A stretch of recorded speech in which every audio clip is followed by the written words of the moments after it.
पूज्य डॉक्टर परमपूज्य डॉक्टर बाबासाहेब आंबेडकर यांच्या संविधानाने दिलेल्या अधिकारावर तुम्ही कुठेतरी या देशामध्ये आघात करू इच्छित होता।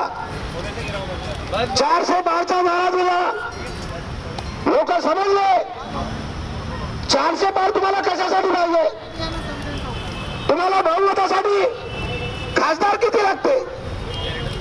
अरे 578 270 78 75 पाहिजे, 272 कशी होत नाही।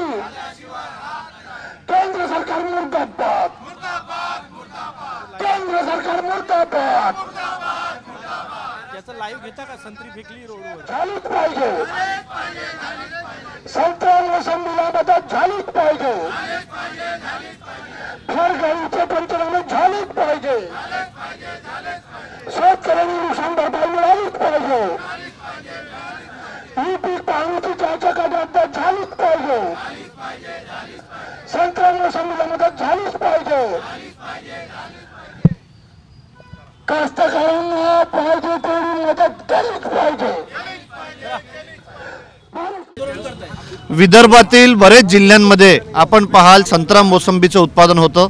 नागपूर जिल्ह्याचंच पाहाल तर 35,000 हेक्टर संत्रा व 16,000 हेक्टर साधारणतः मोसंबी या ठिकाणी नागपूर जिल्ह्यातच होतं।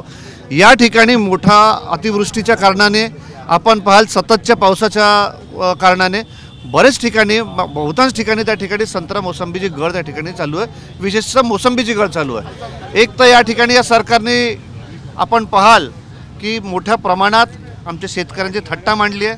अशाच पद्धतीनं या ठिकाणी आपण पाहाल कृषी विभाग असेल, पंजाबराव देशमुख कृषी विद्यापीठ असेल, सिट्रस इन्स्टिट्यूट असेल, या सगळ्यांच्या माध्यमातून हा कुठल्या पद्धतीचा रोग आहे आणि याच्या रोगावर काय प्रतिबंधक कारवाई त्या ठिकाणी सरकार करेल आणि त्याच पद्धतीनं आपल्याला सरकारला त्या ठिकाणी 50,000 रुपये हेक्टर संत्रा मोसंबी उत्पादकांना त्या ठिकाणी मदत झालीच पाहिजे ही आमची मागणी आहे। हो, निवडणुकीच्या पार्श्वभूमीवर तुमचे हे आंदोलन सुरू नाही ना, कारण की विधानसभा निवडणूक लवकर आलेली आहे, त्यासोबत शेतकऱ्यांसमोर जाण्यासाठी आंदोलन करताय। मागील काही महिन्यापूर्वी आम्ही कापसाचं आंदोलन केलं होतं, यापूर्वी बरेचसे आंदोलन आम्ही इकडे केले, बरेचसे आंदोलन आम्ही काटोलला केले, बरेचसे आंदोलन इतर तालुक्यामध्ये केले।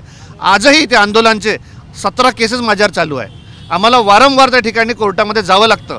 ते काय सलील देशमुखचे प्रॉपर्टीचे केस नाही आहे, ते काय ईडीचे केस नाही आहे, ते त्या ठिकाणी हे शेतकऱ्यांचे केसेस आहे। तुम्ही पहा, आणि ते शेतकऱ्यांचे केसेस असल्यावर आमच्या ॲफिडेव्हिटवर त्या ठिकाणी आम्हाला लिहावं लागतं आणि अशा पद्धतीने आम्ही जेलमध्ये जरी गेलो, या सरकारने काही जरी केलं तरी त्या ठिकाणी आम्ही तयार, आम्हाला शेतकऱ्याचा न्याय त्या ठिकाणी आम्ही मागणार म्हणजे मागणारच।